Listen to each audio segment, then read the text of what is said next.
Have one of the most compelling journalists in the world right now, Lara Logan, to help me understand what's going on with the southern border, what's going on with the January 6 lies, and so much more. Lara, thank you so much for coming on today.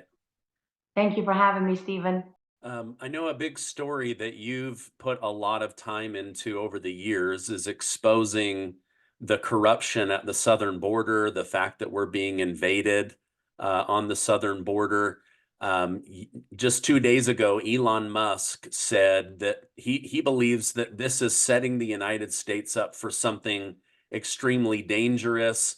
It then came out that the Biden administration, in order to take pressure off of Border Patrol and attention off of the southern Yeah. border, was flying 320,000 illegal immigrants into the country using our taxpayer money. What are your thoughts on this border invasion? What are your thoughts on these secret flights from Joe Biden from other countries into the United States? Stephen, it's so interesting to me that you prefaced that statement about the flights by saying that in order to take pressure off Border Patrol. Do you see what you did there? That's how insidious information warfare and influence operations really are. Was the real reason they did this to relieve the pressure on Border Patrol? No. The real reason they did it was to hide it. What has the Biden administration been consistent about regarding the border from day one? First of all, they have never acknowledged that it's a crisis, right? Never. They use the language of the globalists, right? A global policy on migration that is being implemented in the United States. This is the policy that declared that migration is a human right. Go back to the 2018 United Nations Global Compact on Migration, and you will see that when they made migration a human right, they then began to talk about regular and irregular flows of migration. And that is what Jen Psaki first and then Karine the Idiot, that's what they start. That's the language that they use at the podium. That's the language of the Democratic Party today, right? That's why it can't be a crisis. It can't be illegal because you're exercising your human right. And let's not forget that with the climate change, we're going to have this 2 billion people or so, right, who are going to need to migrate, and we're going to have to accommodate them because they're not doing anything wrong. This is not their fault. And so all of this is untrue. I mean, there's not 1 ounce of truth to any of it. But what they have done is they've taken a globalist policy and they are implementing that, bypassing the legislature, bypassing the voters, even the voters in their own party. And they are implementing a globalist policy at the expense of national sovereignty and of our own laws. And they not only did Biden send his emissaries, Jake Sullivan and another woman, go all over Latin America to let people know that the border would be open and to encourage them to come because they wanted this. They also began building facilities and rebuilding facilities that Donald Trump had shut down in order to accommodate this mass influx. What they did is they maxed out their capacity to do that because they've been more successful than their wildest dreams. They have all of these people coming, but from day one, they never wanted you to see it. They hid it. They denied journalists access. They removed the word illegal from the language of the Border Patrol and Customs and Border Protection and Homeland Security and all across the US government. They said, no, no, no. And you will notice we now only talk about migrants. We don't talk about illegal immigrants in the national discourse. And this extends to places like Newsmax, who took a knee, right? They bowed to that same God. And what they're doing is they are rewriting the law on their own terms, implementing their own policy, but they want to do it in secret. They don't want you to, because what happened, who remembers the Haitians? Remember there were 12,000 Haitians under the bridge. Okay, now that was no bueno, right?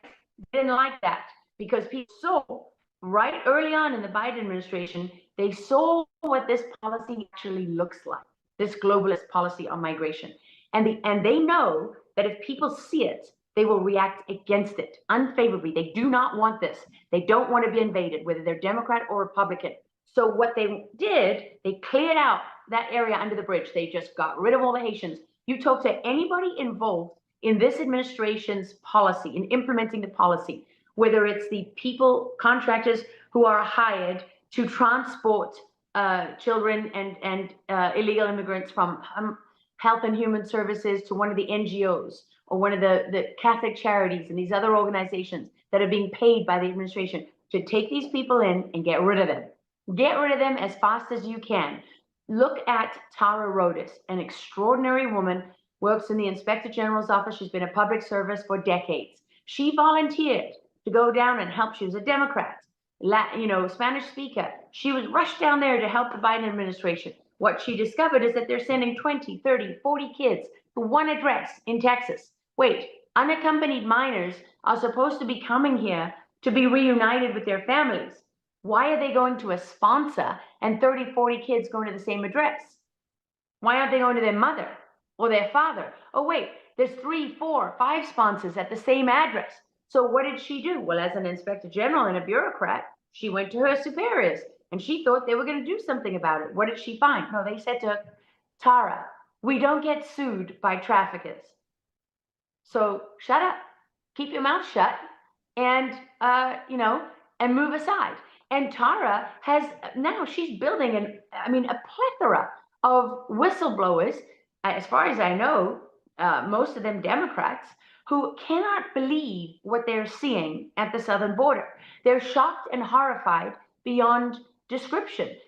Things like a 12-year-old boy in diapers because he's been raped so many times getting to the country that his body can't control itself anymore. It's been torn away.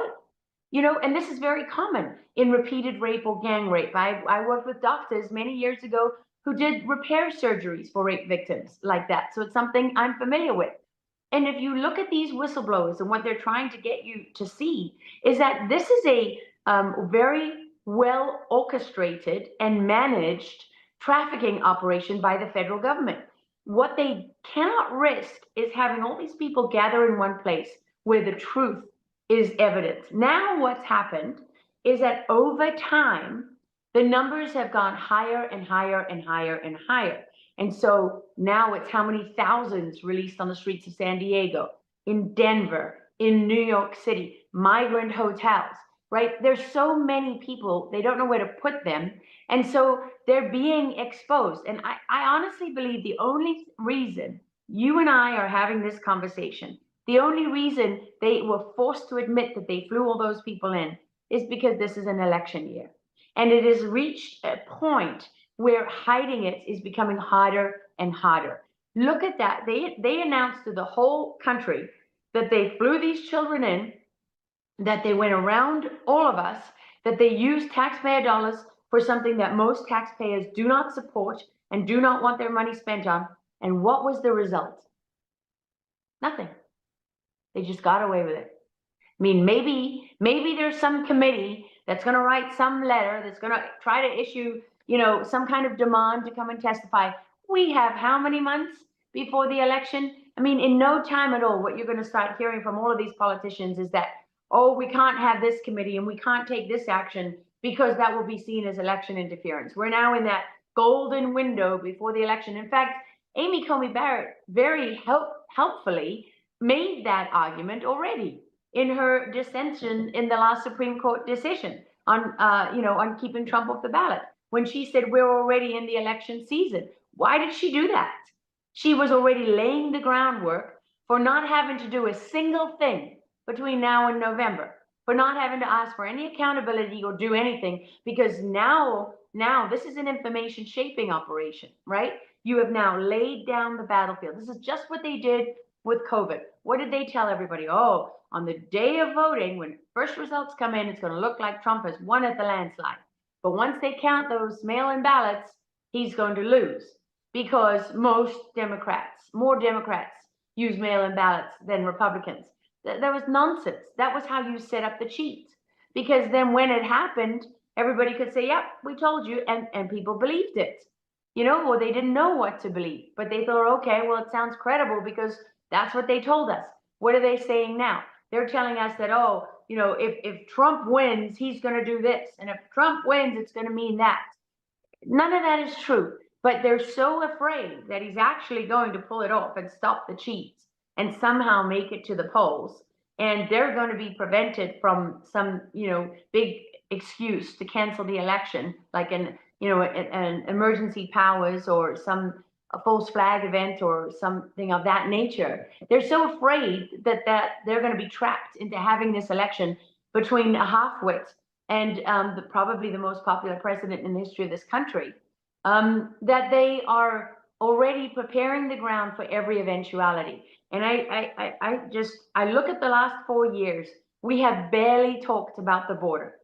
There are some Republicans that stood up, but they're few and far between. Republicans have done almost nothing because, you know, I don't even, in many respects, there aren't two parties. They're the same people, and some of them go into this one and the others go into that one. But they vote the same way, they think the same way. And you know what? Most of all, at their core, they despise the people. They despise the people of this nation. They despise the masses. They pretend to care about all these people coming across the border. They don't, because they don't care about their own citizens.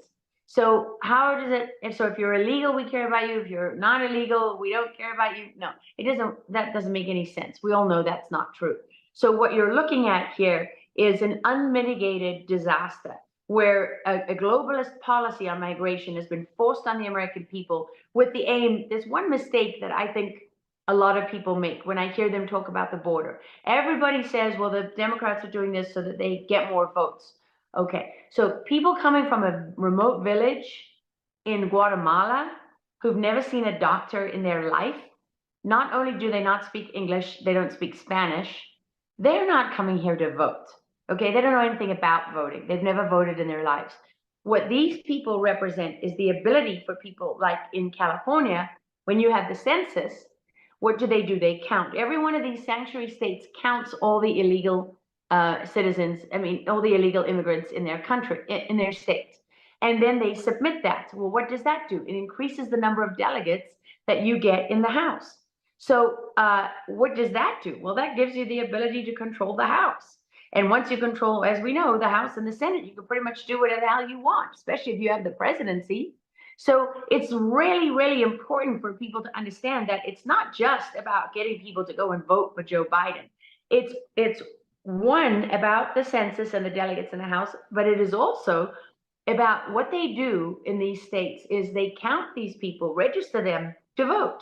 Because to register to vote in a sanctuary city, you don't need you cannot be questioned about your citizenship. So you don't even know who's registering you. But then what they do is they submit it to ERIC, the Electronic Registration Information Center, that was co-founded by the Poynter Institute and Soros money.